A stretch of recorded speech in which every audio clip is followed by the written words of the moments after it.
Hello, everybody. Welcome back to Firewalls Don't Stop Dragons. I'm your host, Kerry Parker.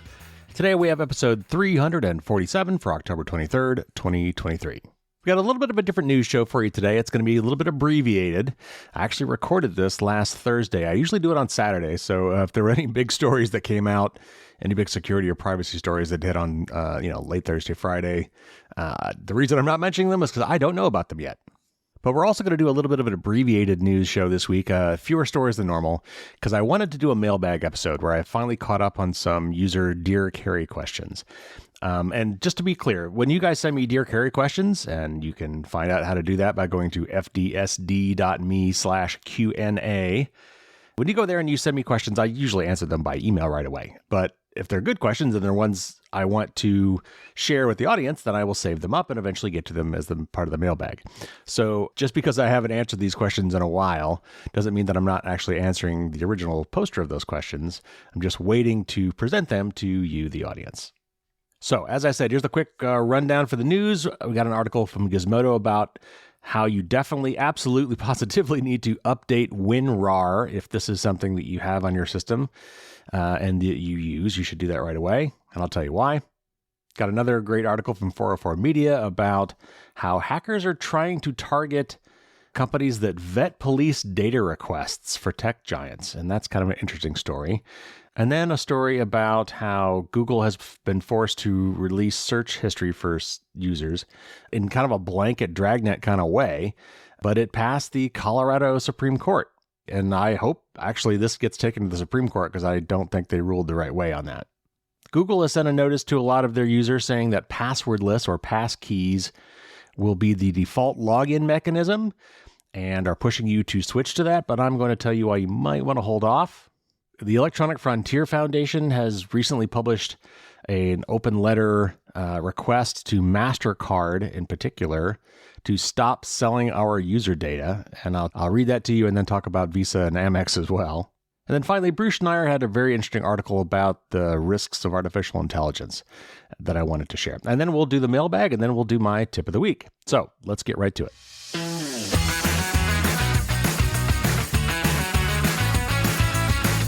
Alrighty, let's get it started with a quick article here from Gizmodo about WinRAR.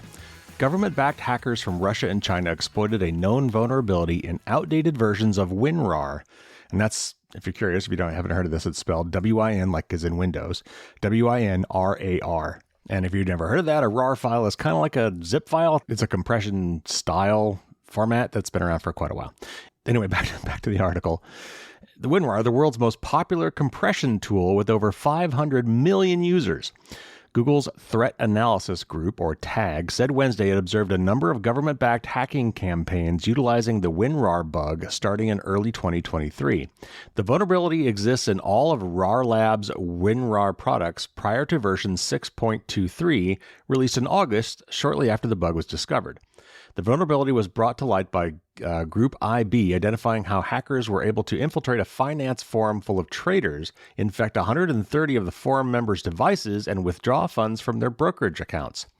And this is a quote from Andrei Polavinkin, who's malware analysis at Group IB. And Andrei says, quote, "The cybercriminals are exploiting a vulnerability that allows them to spoof file extensions. They are able to hide the launch of malicious scripts within an archive masquerading as .jpg, .text, or really any other file format," unquote. Google identified the Russian armed forces group Sandworm as the hacker exploiting this vulnerability in WinRAR's code. Sandworm specifically targeted users with some connection to the energy and defense sectors in Ukraine and Eastern Europe through phishing campaigns. Another group, APT40, which has been linked to China's State Department, was identified by Google as launching a malicious campaign against Papua New Guinea.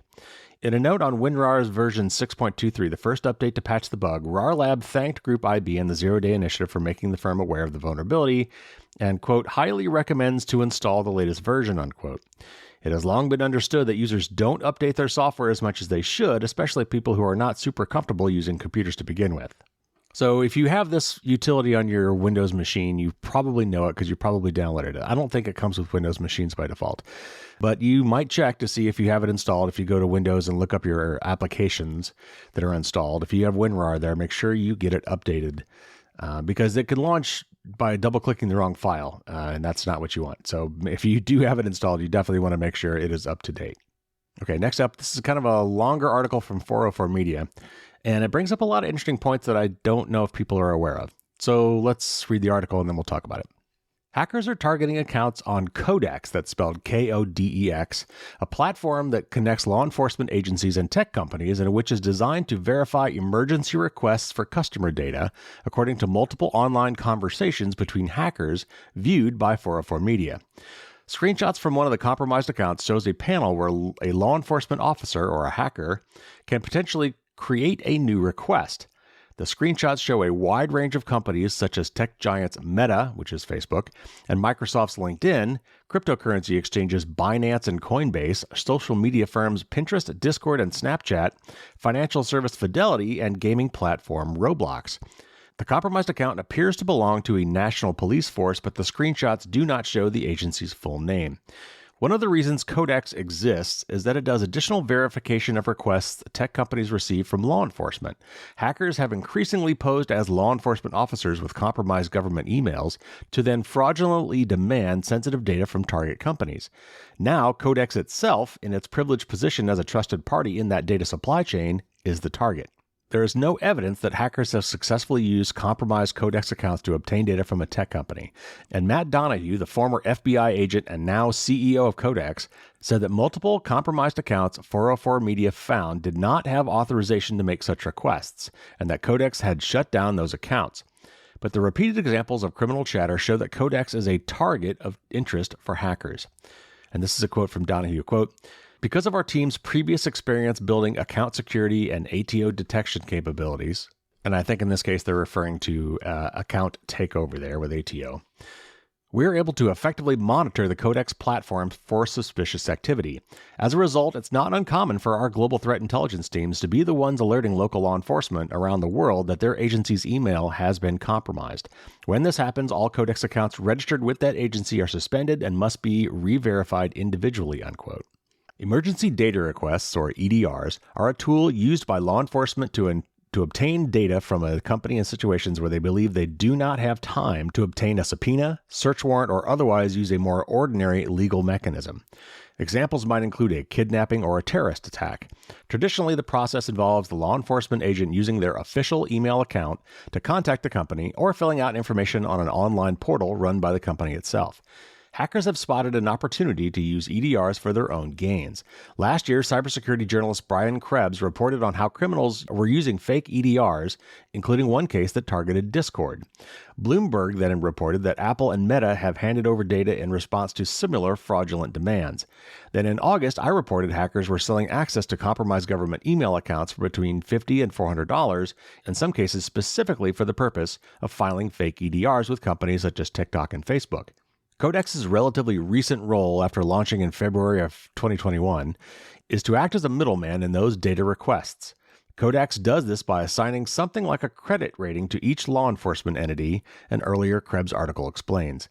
And that's a link to this article. Officials who have a long history of sending valid legal requests will have a higher rating, as opposed to someone who may be sending an EDR for the first time, the article reads. And this is a quote from Donahue again, and this is what he told Krebs back in this article, quote, "In those cases, we warn the customer with a flash on the request when it pops up that we're allowing this to come through because the email was verified as being sent from a valid police or government domain name. But we're trying to verify the emergency situation for you, and we'll change that rating once we get new information about the emergency," unquote.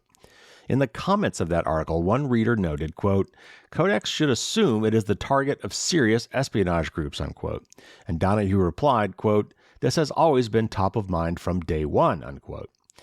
Now, something like that is happening, according to 404 Media's findings. Multiple listings don't just show the hackers have compromised Codex accounts, but are advertising them for sale to others who may want to make fraudulent EDRs.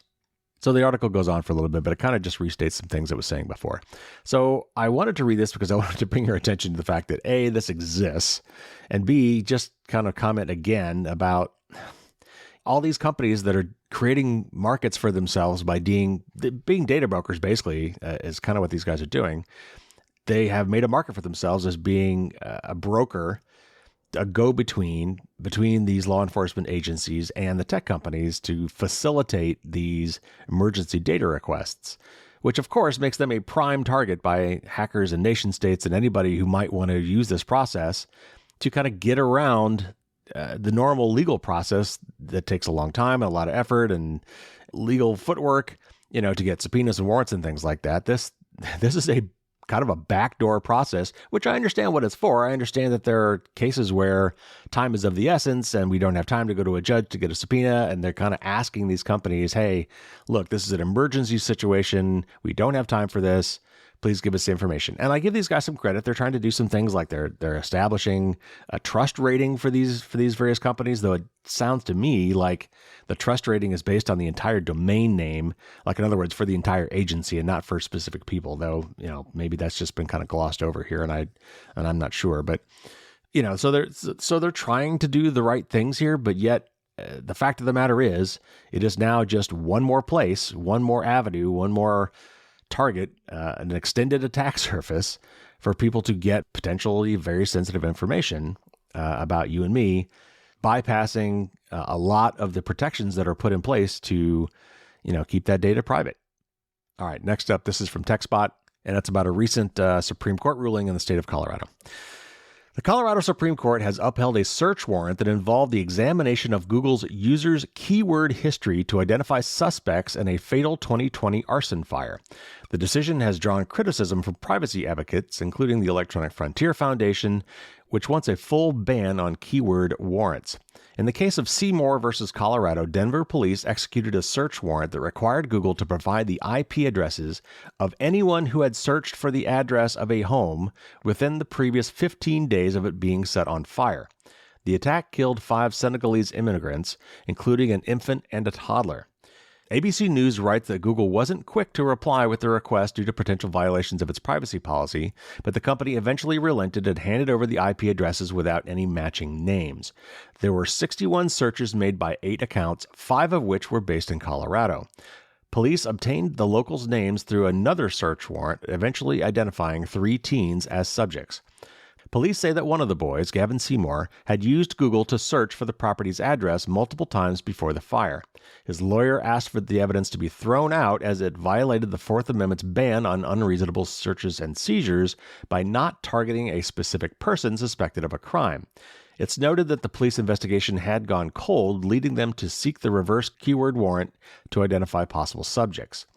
While the court said Seymour had a constitutionally protected privacy interest in his Google search history and assumed the warrant was quote-unquote constitutionally defective for not specifying a quote individualized probable cause unquote, the justices decided in a split decision that the police acted in good faith, meaning the evidence will be allowed in court despite the warrant being legally flawed.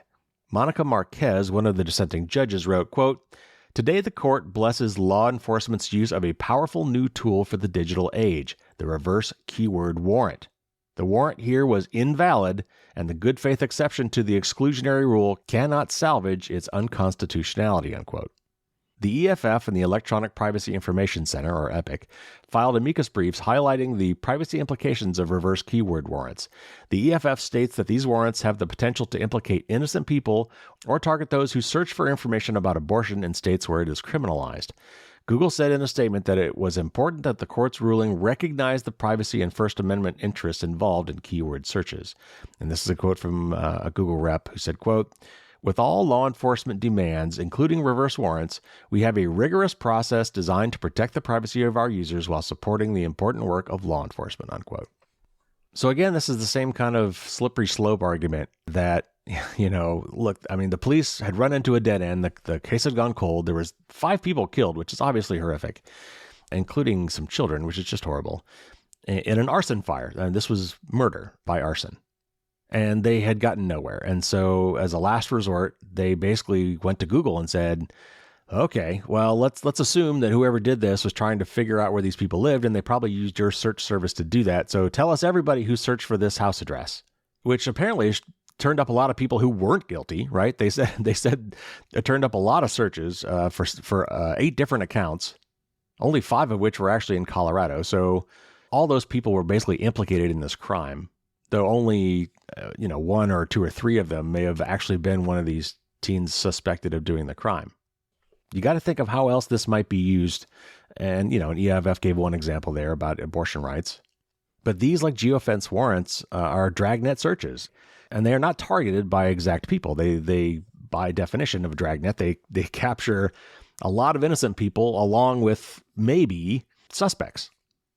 So as always with these sorts of things, it's a murky subject. There's obvious cases where it would benefit us, but we have to look at the bigger picture here and decide whether or not we really want these sorts of dragnet searches to be available to law enforcement where it might be used for purposes that harm the greater good.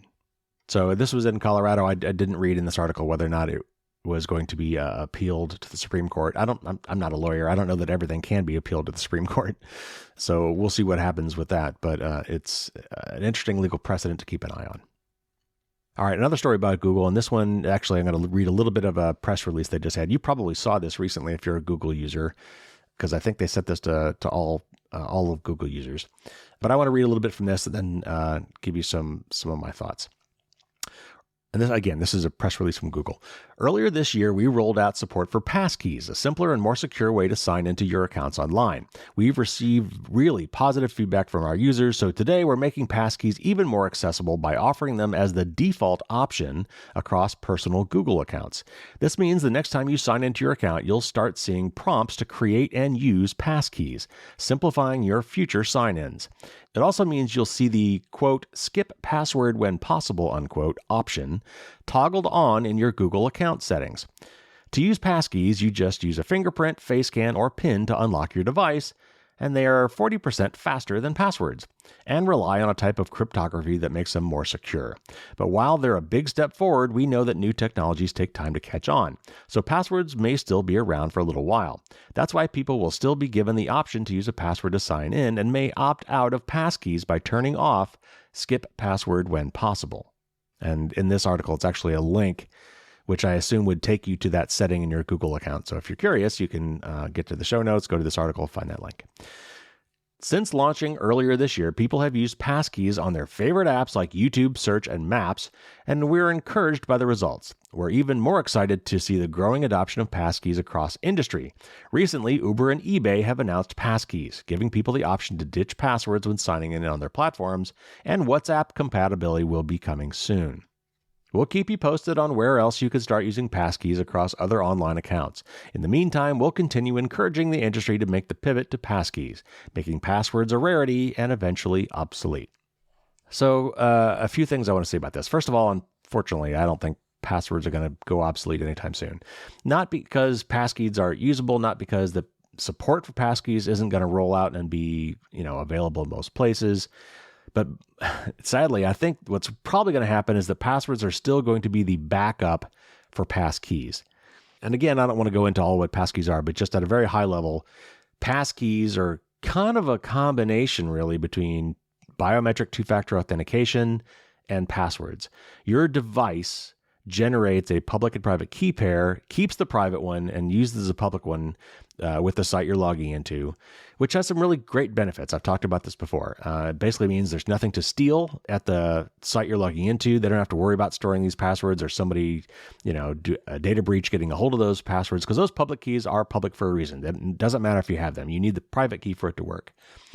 So, that's all great. I think the technology behind passkeys is pretty darn cool. And the biometric part, by the way, is the way you typically unlock these things is the private keys are stored locally on your device, and then you allow them to be used to respond to a challenge from the site you're logging into by unlocking them with your biometrics, by using your Face ID, your fingerprint, or if none of those work, entering a PIN code. But I think that most people are not going to be comfortable having that as their only mechanism. And so we're going to have passwords as the fallback for a long time, which means that as long as passwords are there for a fallback, the weakest link is always the one you're worried about. So until passwords go away entirely and we don't even have them as a backup mechanism, passwords are still going to be around. But there's another concern I have with this particular thing, and that is right now we don't have a really good cross-platform or a platform-independent mechanism for synchronizing and backing up these new passkeys, the private keys. Right now, they're tied to the device on which you're logging in from, which means you could potentially have a different pair of passkeys for Amazon on your iPhone versus your iPad versus your Mac, or your Android phone or your Windows PC or whatever. And the problem being that while Apple, Google, and Microsoft are coming up with mechanisms that allow you to either back these up securely to the cloud or securely synchronize them between your devices without actually storing anything in the cloud, which is a necessary feature. What it does right now is lock you into those services because of that. So Google kind of pushing this now before a cross-platform solution is available. In other words, a version of this feature or service that works on Apple and Microsoft and Google, as opposed to Apple or Microsoft or Google. Until we have something that works on all of those, these companies coming out and kind of pushing you to go with theirs, and Apple's done this too, by the way, and so has Microsoft. But by pushing you to go with theirs, they're kind of locking you in with them so that if they get enough people doing this enough times on enough services, and then somebody says, oh, hey, look at this, look over here, I've got something that works on all these devices, come use this instead. People are going to be like, well, but I've already got all my stuff. I've already got my stuff in Google. Or I've already got all my stuff in Apple, so I'm just going to stick with them. So I think, unfortunately, what we're seeing because we don't have this cross-platform solution out yet, what you're seeing is the big companies trying to lock you in by making it really convenient. In fact, making it the default in Google's case to use passkeys, which is going to get you kind of locked into their ecosystem so that when cross-platform solutions come out, you'll be less likely to switch to them. So anyway, my 2 cents, keep these in mind as these options are being presented to you by, Google, Microsoft, and Apple. All right, next up, an article here from Electronic Frontier Foundation. It's about MasterCard, and I'm not sure why it's only about MasterCard, but let me read this and then I'll give you my thoughts. We trust companies with our information every day, but many companies, even those that hold our most revealing information, are using it not just to provide the services we ask for, but to amp up their profits at the cost of our privacy. That's why EFF has joined a campaign led by the U.S. Public Interest Research Group, or PIRG, to call on MasterCard to limit its data collection and stop selling cardholder information. MasterCard is just one company that profits from the sale of personal data collected from the people who trust them with their information. As consumer advocates, we're calling on the company to honor the trust that cardholders place in them by committing to stop selling their information. Why make this ask of MasterCard? As USPIRG explains in its report accompanying the campaign, the company's position as a global payments technology company affords it, quote, access to enormous amounts of information derived from the financial lives of millions, and its monetization strategies tell a broader story of the data economy that's gone too far, unquote. Knowing where you shop just by itself can reveal a lot about who you are. MasterCard takes this a step further, as USPRG reported, by analyzing the amount and frequency of transactions, plus the location, date, and time to create categories of cardholders and make inferences about what type of shopper you may be. In some cases, this means predicting who's a quote-unquote big spender, or which cardholders MasterCard thinks will be quote-unquote high value. Predictions used to target certain people and encourage them to spend more money. These kinds of actions work against the trust that many people have for the company that issues their card. In fact, the Bank for International Settlements found that people trust traditional financial institutions with their data more than big tech companies, government bodies, or fintech firms. When people get a card from MasterCard, they do not anticipate the ways the financial profile of their purchases will be remixed, repackaged, and used against them. Microsoft can and should do better. We call on the company to respect the trust and privacy of its cardholders and change its current data practices.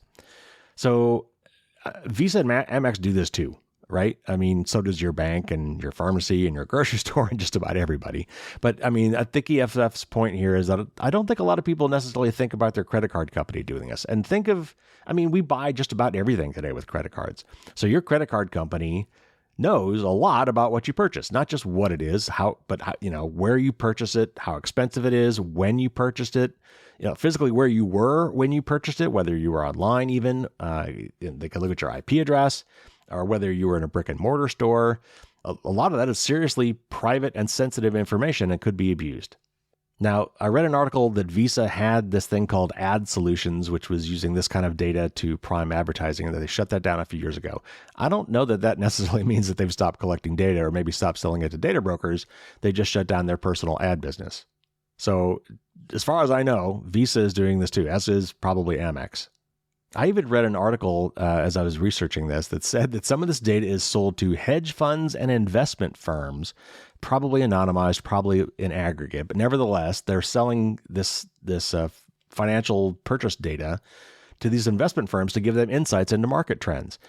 Now, this is something you and I can't do. I mean, I don't think you and I could go to Visa or MasterCard or Amex and said, hey, I want to make better investments in my personal day trading. I want access to the information too. And even if you had the money to do it, I'm not sure that an individual person could get access to that. So it seems kind of unfair. But we should just not be doing this at all. And I agree with the FF. We need data fiduciary laws. These guys should not be able to use this data for their own benefits. I'm sure they've told us. I'm sure they've quote unquote gotten our consent. Somewhere in our terms of service, there must have been something that let them do this. But I mean, really, did you have a choice? I mean, if your only option to get a credit card is to let them sell your data, then that's not really a choice. All right, so one more article here before I get to the mailbag and my tip of the week. And this is from Bruce Schneier. It's a blog he recently wrote that was also published, I think, in the New York Times or somewhere. And it's about the risks of artificial intelligence. So let me just read excerpts from this, which is basically like the beginning and the end parts. And then I'll give you my thoughts as usual and recommend that you read the whole thing if you're interested.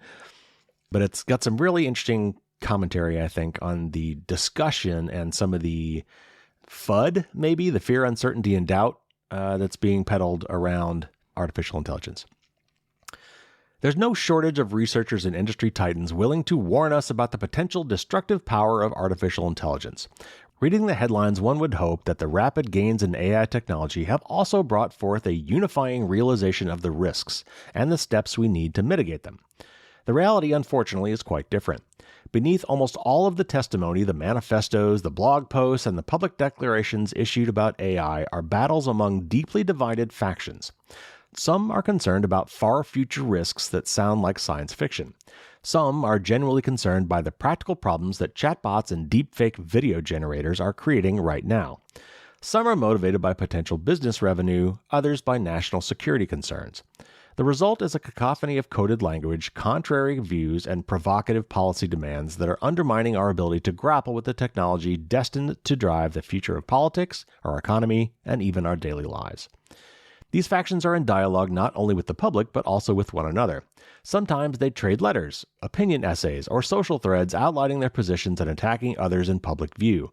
More often, they tout their viewpoints without acknowledging alternatives, leaving the impression that their enlightened perspective is the inevitable lens through which to view AI. But if lawmakers and the public fail to recognize the subtext of their arguments, they risk missing the real consequences of our possible regulatory and cultural paths forward. To understand the fight and the impact it may have on our shared future, look past the immediate claims and actions of the players to the greater implications of their points of view. When you do, you'll realize that it isn't a debate only about AI. It's also a contest about control and power and how resources should be distributed and who should be held accountable. Beneath this rolling discord is a true fight over the future of society. Should we focus on avoiding the dystopia of mass unemployment, a world where China is the dominant superpower, or a society where the worst prejudices of humanity are embodied in opaque algorithms that control our lives? Should we listen to wealthy futurists who discount the importance of climate change because they're already thinking ahead to colonies on Mars? It is critical that we begin to recognize the ideologies driving what we're being told. Resolving the fracas requires us to see through the specter of AI to stay true to the humanity of our values. One way to decode the motives behind the various declarations is through their language. Because language itself is part of our battleground, the different AI camps tend not to use the same words to describe their positions. One faction describes the dangers posed by AI through the framework of safety, another through ethics or integrity, yet another through security, and others through economics. By decoding who is speaking and how AI is being described, we can explore why these groups differ and what drives their views. And this is where he goes into the three categories of people he's talked about in this article. And it's very interesting, but I'm going to skip that part and just jump to the end. Regulatory solutions do not need to reinvent the wheel. Instead, we need to double down on the rules that we know limit corporate power. We need to get more serious about establishing good and effective governance on all the issues we lost track of while we were becoming obsessed with AI, China, and the fights picked among robber barons. By analogy to the healthcare sector, we need an AI public option to truly keep AI companies in check. A publicly directed AI development project would serve to counterbalance for-profit corporate AI and help ensure an even playing field for access to the 21st century's key technology while offering a platform for the ethical development and use of AI. Also, we should embrace the humanity behind AI. We can hold founders and corporations accountable by mandating greater AI transparency in the development stage, in addition to applying legal standards for actions associated with AI. Remarkably, this is something that both the left and right can agree on. Ultimately, we need to make sure the network of laws and regulations that govern our collective behavior is knit more strongly, with fewer gaps and greater ability to hold the powerful accountable, particularly in those areas most sensitive to our democracy and environment. As those with power and privilege seem poised to harness AI to accumulate much more or pursue extreme ideologies, let's think about how we can constrain their influence in the public square rather than cede our attention to their most bombastic nightmare visions of the future. So again, this is a much longer article. In it, he breaks down what he calls the doomsayers, the reformers, and the warriors into kind of three camps, and how they talk about it and how they're trying to frame the discussion around AI to basically further their own ends. Some of these ends are altruistic, if maybe misguided. Some of them are just pure profit and power. This is another massively disruptive technology. A lot of people are calling it like the fourth industrial age, and like the internet was the third.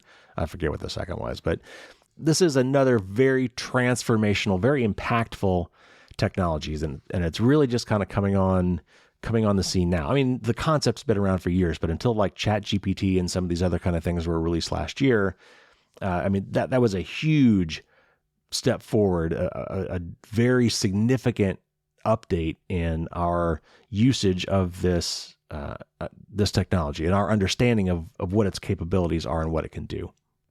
So like any potential crisis, there are going to be people that are going to try to use that crisis for their benefit. Some knowingly, some maybe unconsciously. But nevertheless, we really need to keep in mind how these people making these statements may or may not benefit from us believing what they're saying. And I don't mean that to imply that it's a conspiracy, that what they're saying is necessarily false, but they do tend to color certain things one way or as being more important than others and downplay others. And so anyway, it's very nuanced. It's a study in critical thinking.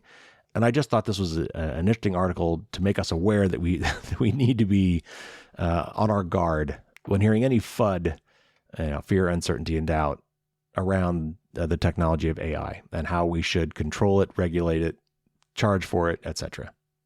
Again, it's a really good article. It's much longer. I would recommend reading it, not just because of the parts I didn't read, but also he's got, as usual, in Bruce's blogs, links to a lot of other supporting information. So if you're interested in this at all, definitely check out the original article.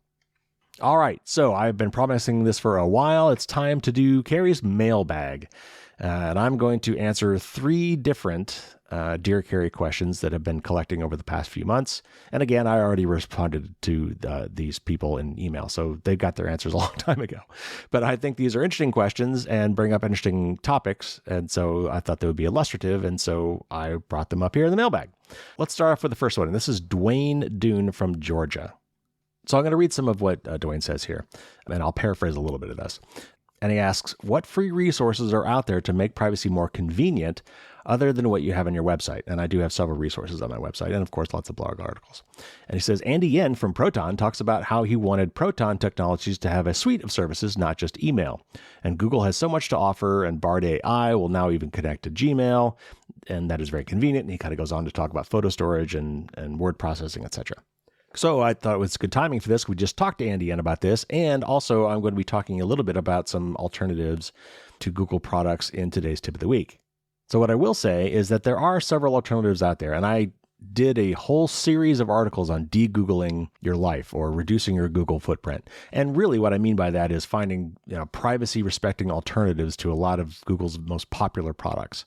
You can get to the main article actually if you go to my short link fdsd.me/dgoogle. That's DE and then Google. Or if you just search for Google on firewallsdon'tstopdragons.com, you will find the articles there too. But in those articles, and there's about 5 of them, I go through things like Google Search, Chrome browser, Android, Gmail, Contacts, Calendar, Meet/Hangouts, which is not that popular anymore, Google Authenticator, YouTube, Maps, and Waze. Those are all Google. Google Docs and Google Drive. I go through basically all of those, and I think even a few others, and kind of help you find privacy-respecting alternatives to all of those.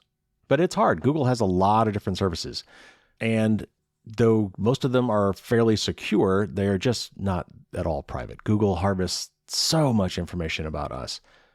And that is something else that if you don't believe me, you can go check it yourself. Google gives you the option, thanks to, I think, GDPR in the EU, gives you the option to download all of your data. Google has a service that they call Takeout. You can actually go to takeout.google.com. That'll help you download your data. I would recommend you do it and take the time to go through it because I think it'll just blow your mind. But just, if nothing else, just trust me. They know a lot about you and they remember it all. So I suggested some of these things to Dwayne, some of those extra resources on my website, and now I'm recommending them to you. All right, next up, this one says, "Hi, my name is Math, and I'm from Northern Europe, and I recently bought a hardware security key because I heard you and others recommend this to improve your operational security. My question involves the privacy of these keys. From what I understand, they are recognized instantly by the computer as a USB HID device class, which basically means keyboard, human input device. Can these be uniquely tracked when you register them to online services like Facebook or Google by data brokers?" So I think it's an interesting question, and I'm going to answer it a couple different ways. First of all, the way these keys kind of work, these YubiKeys and others like them, is you plug them into a USB port on your computer that when you touch it, it gives up a key. But they act like a keyboard. You touch this and it basically types it into the blank.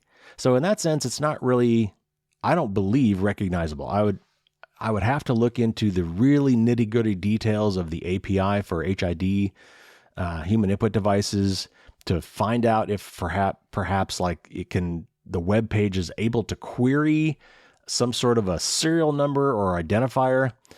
But I think the bigger point here, though, is if you're logging into a service using these, they've already got a relationship with you and they already know something about you. So what I would be more worried about is if it would be possible for any web page you visit to query your keyboards and devices looking for unique IDs. And that is something I would have to do some serious looking into. I would hope that is not the case, but if anybody out there knows differently, let me know and I'll bring it back up on the show. But my guess is that the web pages you visit through things like JavaScript and so on should not be able to query your hardware devices, your peripherals on your devices to get unique IDs.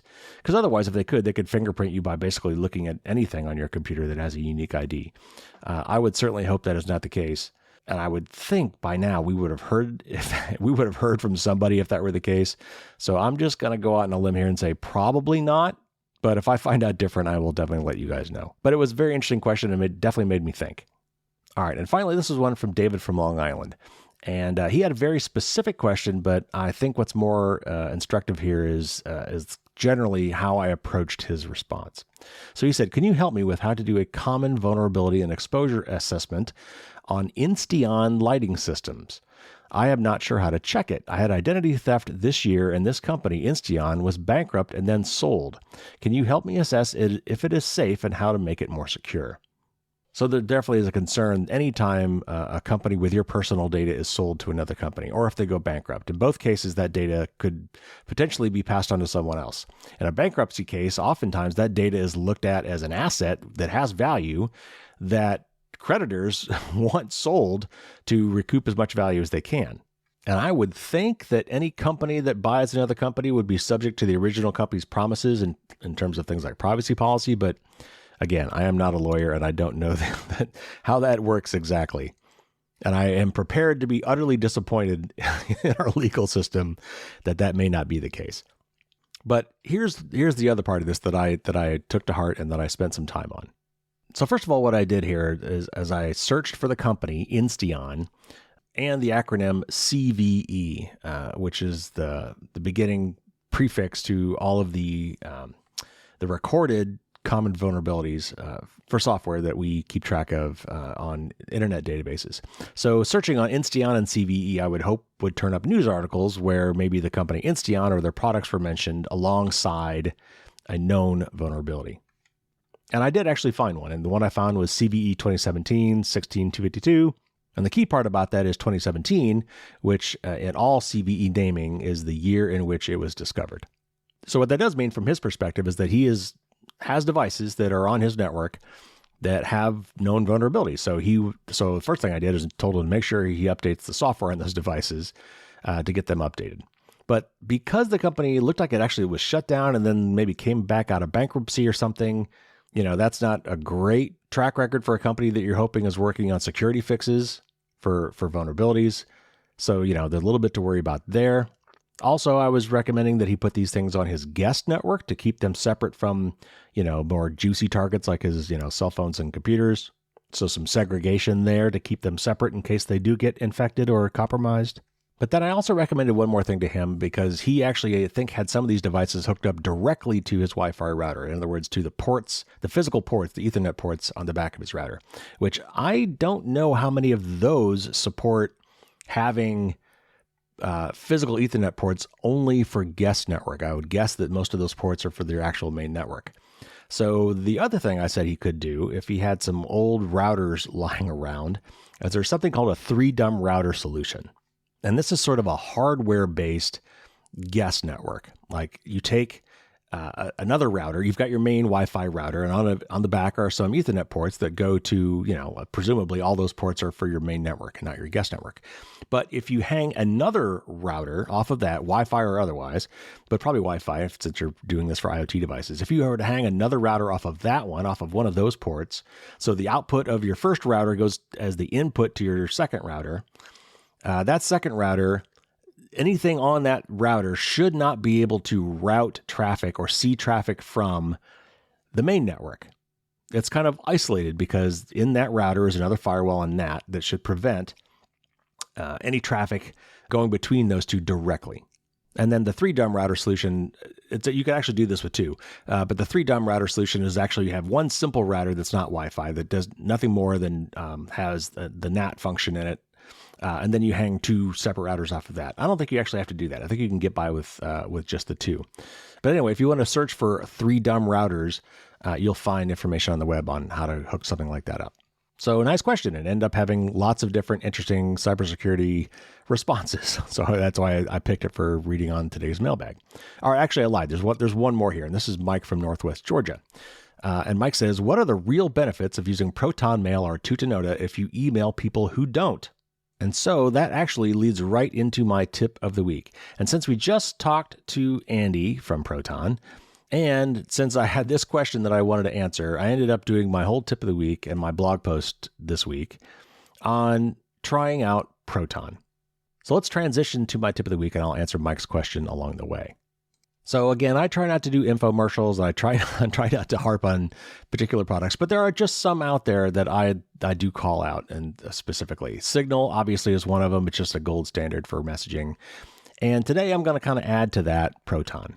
So it used to be Proton Mail. When it first came out, Proton in 2014, they only had email.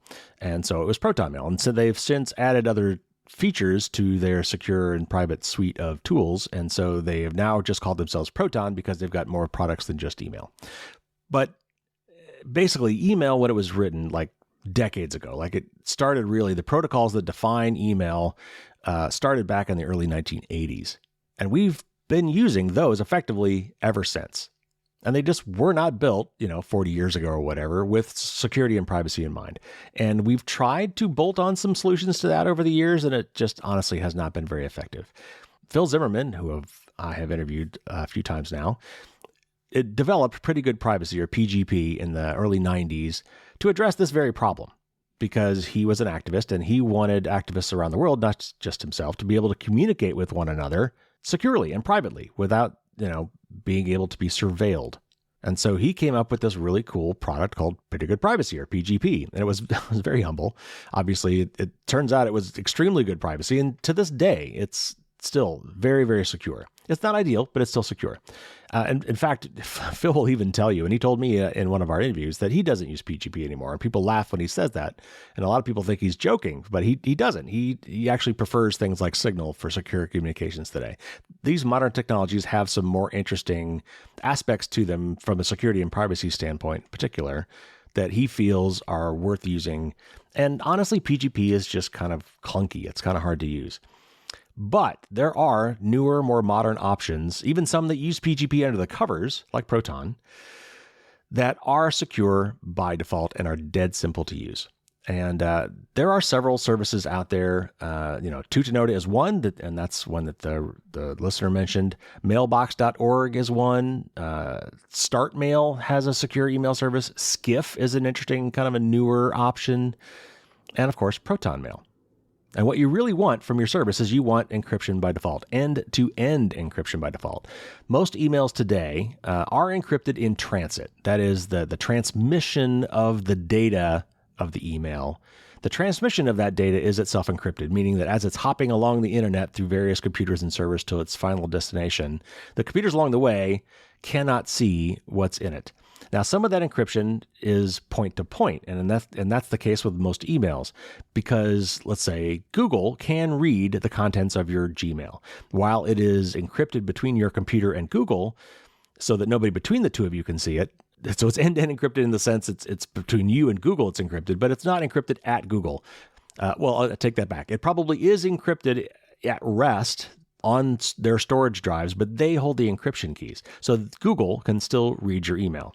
And if you send an email from Google to, let's say, Outlook, then now both Google and Microsoft have readable copies of your email, encrypted all along the path, encrypted while they're storing it, but they have the keys. They can still read it. So what you really want is end-to-end encryption, true end-to-end encryption, which means that only the sender and the recipient can see the contents of the email. And that is what all these services that I just mentioned have. But of all these, and I've tried them all, by the way, of all these, my favorite still is Proton Mail. So why is it my favorite? Well, it's got a lot of really great things going for it. So first of all, it has come a long way since it first started. If you tried it a long time ago, it has definitely changed and gotten better. It looks much more modern. The interface is very slick. It's like, Gmail and Outlook and other modern web apps. I think it's just as good as those, which is important. I don't want to downplay that at all. In fact, I think it's crucial. It should be very easy to use. It should be very intuitive. And it needs to kind of look modern or people aren't going to like it, right? So I think that is important. And Proton has come a long way. Proton is also cross-platform. It's available on basically any web browser, including mobile web browsers. But it's also got an iOS app and an Android app. Sometimes they're a little laggy on some of their features, but they definitely exist. And you can even use it on Mac and Windows with your favorite mail client like Apple Mail or Outlook. It does require a special other install called a Proton Mail Bridge, which isn't that hard to set up, but it's kind of a proxy for Proton because Proton itself is encrypted. And so it needs to kind of locally decrypt that so that your mail client can read the mail. Proton is also open source, or at least source available, which means that third parties can, and they have vetted their code. There have been third-party audits, which they've conducted, which I think is great. Proton Mail supports PGP via OpenPGP, and it uses other top-notch encryption protocols that are standard, that have been vetted, that are battle-tested. That's all great. And you can even do Proton Mail with end-to-end encryption to non-Proton email users. So in other words, you can send an encrypted mail from Proton to Gmail. Now, there's some hoops to jump through to do that, but at least it's possible. And it also has PGP built in. If you're talking with someone else who's not using Proton, but is capable of doing public and private key encryption with PGP, it'll work with that too. And then two more things that I think are interesting and important. First of all, Proton makes it really easy and simple to import your email from other services like Gmail. So if you really want to switch whole hog, if you want to get out of Gmail entirely and take everything to Proton, you can take your history with you. Proton has tools that allow you to switch and bring over email history from another service if you wish. I think that's crucial for some people. And finally, as Andy talked about last week, both their employees and the data are stored in Switzerland, which has very strong privacy laws. Now, there are some cons. I'm not saying Proton Mail is perfect. For example, I guess there's a quirk with OpenPGP or maybe PGP in general. The way it works is some of the email headers are not encrypted, including the subject line for some reason. So this is something to keep in mind if you're worried about, sending, don't send, "I'm going to rob a bank" as your subject line in an email for the Proton Mail and expect that to not be seen by law enforcement if they come knocking.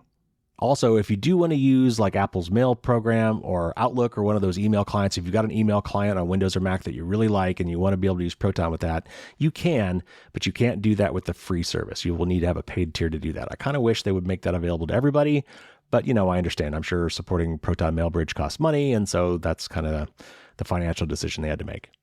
But here's the kicker. Proton now has started to add a lot more than just mail. They've got a VPN, they've got a password manager, they've got a online calendar, they've got Cloud Drive, and soon, according to Andy, they're actually going to be rolling out online photo storage as well, photo backup. They also just merged with or bought Simple Login, so they've got built-in email aliases with their system. They really cover a lot of things, and I think if you're really, if you're going to compete against Apple and Google and Microsoft, who have all these various services, you need to have a suite or a portfolio of services, secure services. And Proton is definitely doing that, and they're adding more all the time. So I hate to make this sound like a commercial, but I really do like this product. I'm not saying those other services like Tutanota are bad. I've used them. They are certainly usable. They all have pros and cons. Most of those have free tiers that you could try, or at least free trials. So, if you really want to try to find the right one for you, absolutely check out some of the others. But I'm here to say, if you want to just hit the easy button, which I try to do with a lot of my advice, if I could just give you one thing that's just a go-to that should always just work for most people in most situations, I try to give that advice. Signal is one of them if you're looking for a messaging app, and I think I'm prepared now to say that Proton is the one for email. And other things too. If you sign up for even their free account, you get some limited use of all of those services I just mentioned, including the VPN, which is rare. Most free VPNs I would not trust or would not recommend. Proton, I could. Now it's limited, but basically what it means is with a free account, you can try all of these things. So Proton has various tiers. They have personal as well as enterprise, but you'll be probably looking at personal for yourself. But they also have a family plan now, which is something they hadn't had for a long time, and I've been wanting them to add, and that is finally here. So if you have people in your family, and it helps to have other people to talk to, you can use the family plan. And I think it looks to be like on a 12-month basis if you pay for it on an annual basis. It's about 2.5 times as expensive as a personal account, but it handles up to 6 people. So that is something you could look at. What I'm really saying is give that a shot, see if you like it. If you want, and you don't have to do this, but everybody who has a paid account has a referral link that they could give out, and I've given mine. I honestly don't need referrals, but it also helps you. It's a two-way street. So if you use my referral link, which you can find in the blog that's linked to in the show notes about this, kind of go to the bottom. And there's a big button there. If you use that button, that will use my referral link. And if you use that, then you can actually try out the paid version. It's the only way I know of to get a free trial of the paid version of the Proton accounts, mail and otherwise. So if you want to do that, you can. And then if you do end up signing up, I will get some sort of kickback. I don't think I need it because I think I've already got the ultimate plan, but it will help you as well. And then if you do sign up, then you will get your own referral link. You have to have a paid account to have a referral link. But once you do sign up, then you can use that link with all your friends and family. And then you guys can all share in the benefits of doing that amongst yourselves. So give it a shot. Really nothing to lose. You've got the free version. You could even trial the paid version. And beyond just doing this for yourself, when we use these services, when we try to get our friends and family to try them out as well, we are supporting these companies, and we're supporting the entire marketplace for privacy products. So it's more than just doing it for yourself, even though I think that's reason enough. But when you find companies like Proton who are trying to do the right thing, they're not perfect. Nobody's perfect, but we can support them. And you could support these other companies as well if you like them better. That's great too. You could support them by trying out their products, referring your friends to them as well. The more people we get using these things, the more we create a marketplace for privacy products in general, the more we tell other companies that, hey, privacy is important and we're willing to pay for it, at least in some cases. And that helps us basically manifest a better future. So it's more than just trying these things out. There's a bigger reason for this. And that's why I'm doing this. That's why I'm recommending this as my tip of the week. So there you go. Your news, your mailbag finally, and my tip of the week.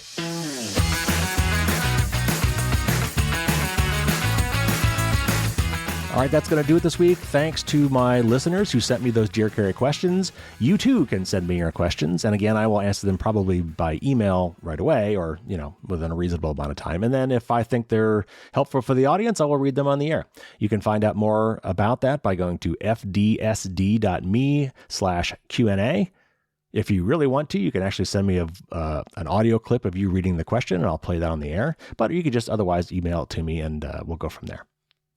Next week, I've got an interview with Cory Doctorow. That's a lot of fun. He is always an interesting and entertaining guest for the show.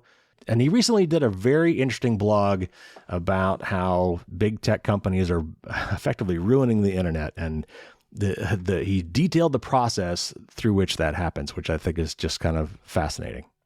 If you want to look back at some previous, basically, tips of the week, usually corresponds with my blog articles. So if you go to firewallsdon'tstopdragons.com, you can find a whole ton of articles there that go way back, and you can search on them if you'd like.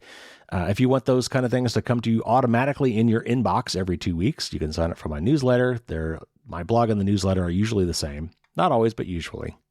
And of course, if you really want to dive into this stuff, check out the book. It's like 600 pages long and has over 200 tips in it. Lots of great information.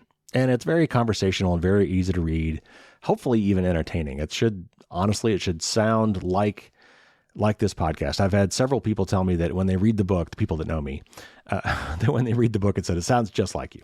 Like it sounds just like I'm talking to them. So if you're interested, check out the book. If you go to fdsd.me/book or /blog or /newsletter, all of those things will take you to the appropriate spots. If you'd like to help me to help you and help others, you can support the cause.